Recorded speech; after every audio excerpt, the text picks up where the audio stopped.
Oi gente, tudo bem? Aqui é a Isabela de Andrade. Eu escolhi essa semana para falar de uma das séries de livros que eu mais me apaixonei nos últimos tempos, que é a Tetralogia Napolitana, da Elena Ferrante. E hoje eu vou começar então a falar um pouquinho sobre o primeiro livro dela, que é A Amiga Genial. Vamos conversar um pouquinho?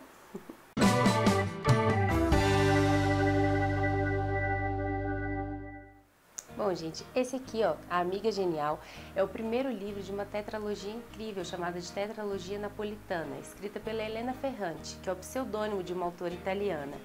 Eu acho a narrativa do livro incrível e trata de temas sociais muito importantes ali através dos 4 livros que são super bem desenvolvidos, que acompanham a história de duas amigas, a Helena Greco e a Rafaela Cerulo. E é ali através do olhar das duas que a gente vai conhecer um pouquinho do contexto histórico lá da Itália nos anos 1950 e ali do bairro onde elas moravam, em Nápoles, que era um bairro já velho, desestruturado, e um pouquinho de todo o contexto social que acontecia ali naquele período. E o mais legal, então, que eu acho dessa história é que é uma narrativa muito rica, com as personagens muito bem desenvolvidas, assim, é muito envolvente. Eu comecei a ler o primeiro livro e eu acabei decidindo falar sobre eles aqui no canal só depois que eu terminasse toda a série, porque eu realmente não consegui mais parar de ler.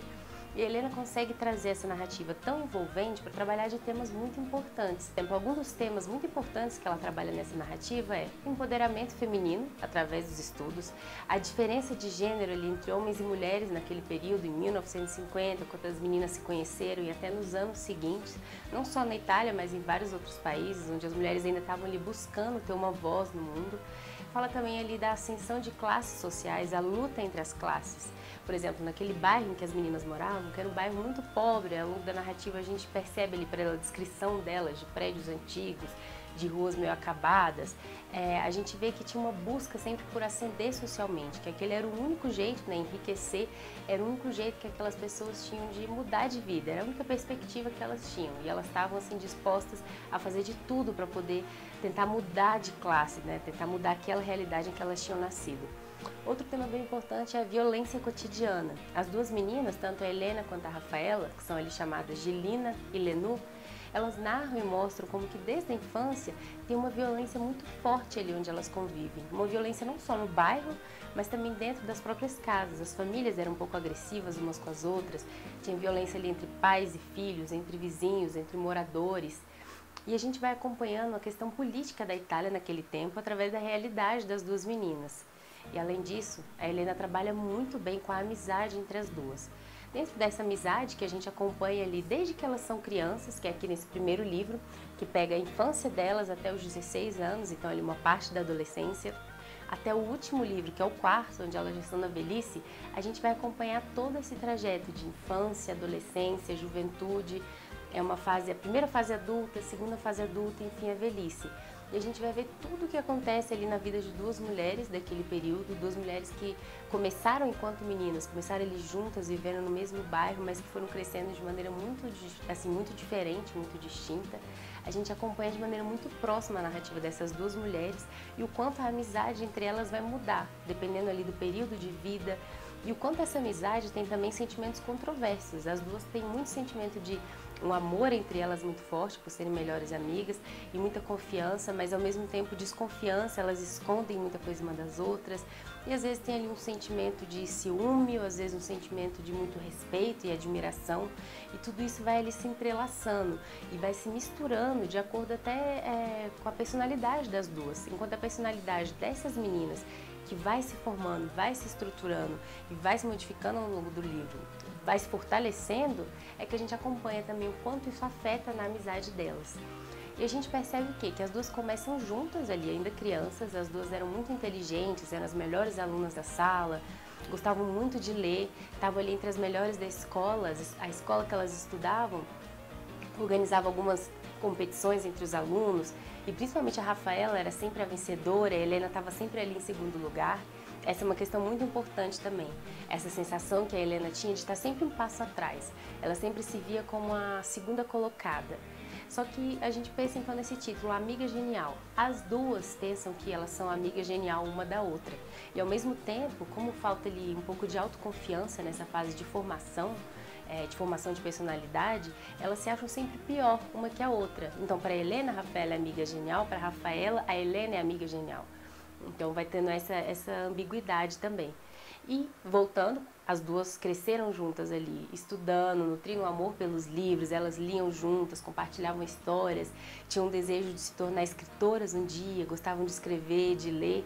Na infância isso tudo ali é muito próximo, né? Essa proximidade com os estudos, essa genialidade ali ainda enquanto crianças. Só que a gente já começa a perceber que as coisas vão mudar completamente quando elas atingem ali a adolescência e uma delas, que é a Helena, consegue ter os estudos incentivados pela família. A mãe dela luta muito em casa para que o pai continue incentivando os estudos dela e no caso da Rafaela não.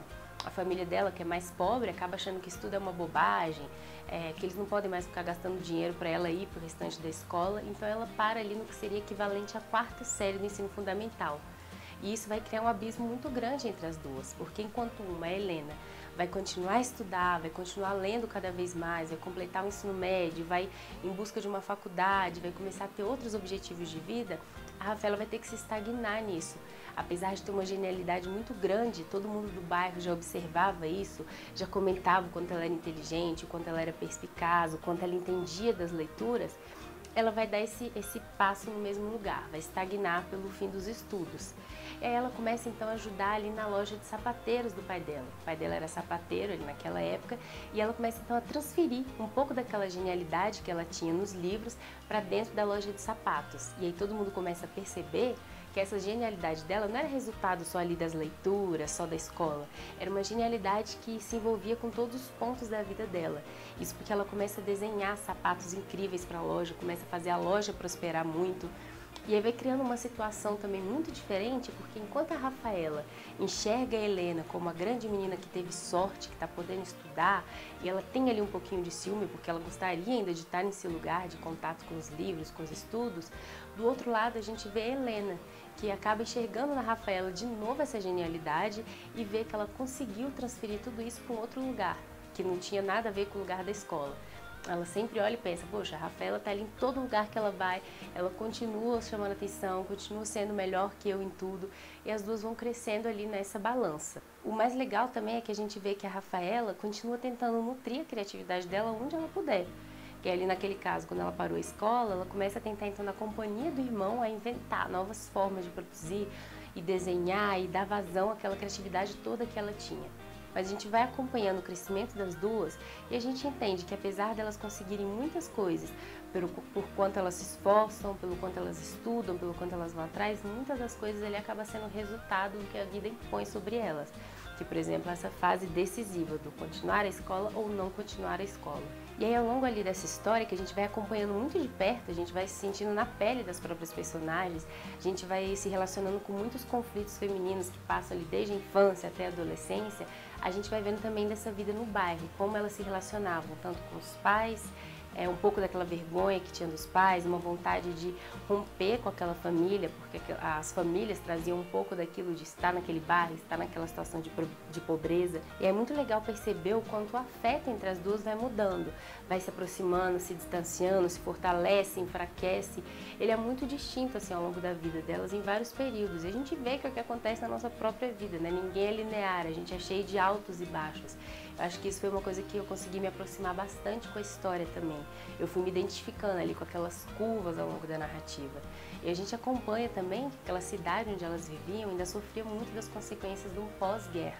Pós-guerra ali depois da Segunda Guerra Mundial. E elas estavam ali naquele bairro onde o trabalho definia muito quem era cada um. A gente vê ali as estruturas do bairro e as funções de cada um, a importância muito definidas pela função que eles tinham de, por exemplo, é o padeiro, o filho do padeiro, é o verdureiro, é o dono da loja de mais sucesso, é a filha do sapateiro, ou é a filha do professor. Todas essas estruturas sociais vão se mostrando muito fortes, sabe? Muito até pesadas em cima das crianças e adolescentes que vão tentando se impor fora dessas estruturas. E a gente vai acompanhando também ali numa microesfera o quanto o capitalismo estava criando ali abismos naquela época. Das famílias mais ricas que iam conseguindo ficar cada vez mais ricas com o trabalho, o sustento e o dinheiro retirado das famílias mais pobres, e o quanto era difícil para essas famílias que tinham funções mais baixas, vistas como mais baixas, ou que tinham menos recursos, era muito difícil para eles conseguirem ascender socialmente. Por isso que aquela disputa vai ficando cada vez mais forte, mais intensa, e também vai se intensificando entre as duas meninas. Eu vou ler então um trechinho que retrata um pouco dessa violência cotidiana que eu falei. De noite, minha mãe contou tudo a meu pai e o obrigou a me dar uma surra. Ele ficou nervoso e de fato não queria isso, e terminaram brigando. Primeiro ele deu um tabefe, depois, com raiva de si, me deu uma bela sova. Durante a noite inteira eu tentei entender o que tinha realmente acontecido. O plano era irmos ao mar e acabamos não indo, por isso apanhei à toa.